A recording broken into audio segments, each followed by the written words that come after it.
satu upaya ulama Nusantara ya untuk menyatukan agar Indonesia tetap utuh dan jaya, maka ulama Nusantara membuat sebuah simbol untuk dijadikan sebagai sebuah sarana agar silaturahim itu tetap terjalin. Dan kapan itu dilakukan? Itu dilakukan pasca Lebaran. Dan istilah Lebaran itu pun itu adalah istilah yang dipakai oleh ulama Nusantara, terutama adalah Sunan Kalijogo.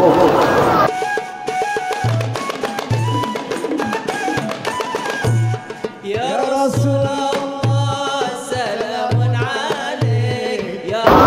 Ketupat ini bentuknya segi empat, dibuat dari sebuah daun muda namanya daun kelapa. Bahasa kita daun kelapa muda sebutannya apa? Janur. Tahu nggak Bapak Ibu yang dirahmati Allah Subhanahu wa taala, janur ini adalah bahasa Arab. Apa itu bahasa Arabnya? Ja'anur. Apa itu Ja'anur? Ja'anur itu artinya telah datang cahaya. Kenapa? Karena setelah 1 bulan bagi yang beragama Islam melakukan ibadah puasa, maka kita akan kembali yang namanya Idul Fitri. Idul Fitri ada yang menerjemahkan kembali kepada kebersihan, kesucian. Ada juga yang menerjemahkan Idul Fitri itu kembali sarapan pagi, Pak. Makan. Makanya makan itu ada di Idul Fitri. Seperti hari ini, karena ada halal bihalal, wajib hukumnya ada makan-makan. Kalau nggak ada makan-makan, bukan halal bihalal, itu hanya kongko-kongko doang. Ya. Maka ini harusnya, ini bisa saya sampaikan, melalui ketupat ini harusnya dipahamkan untuk menyatukan seluruh umat manusia. Melalui simbol yang dibuat oleh Sunan Kalijogo, dibuatlah yang namanya ketupat. Dan ketupat ini adalah menggunakan daun kelapa muda. Dan isinya adalah, tidak ada ketupat isinya beras hitam, nggak ada. Selalu menggunakan beras putih. Makanya ketupat ketika dibelah pasti warnanya putih. Maknanya apa? Ketika seseorang sudah menjalankan segi empat di ketupat itu, dia akan keluar sebagaimana nama bungkus ketupat, yaitu janur, maka telah datang cahaya. Maka kalau orang sudah punya cahaya dalam hidupnya, ibarat saat ini kita melakukan halal bihalal di luar gedung, maka cahayanya tanpa lampu, tanpa petromak, tanpa sinar yang lain, tapi menggunakan cahaya yang lebih besar, yaitu matahari. Maka kita bisa ngelihat di kawan-kawan kita, mana yang ngantuk, mana yang ngobrol, mana yang serius, mana yang nggak kelihatan itu.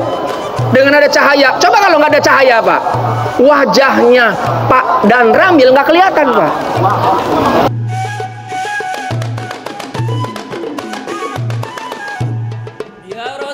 Bersatu kita teguh, bercerai kita kawin lagi. Oh gitu, itu kata Pak Dirhamun, ya begitu.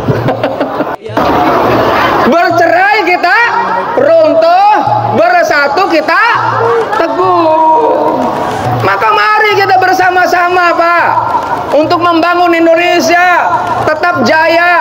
Walaupun banyak di antara oknum-oknum tertentu yang menginginkan Indonesia ini hancur, Pak.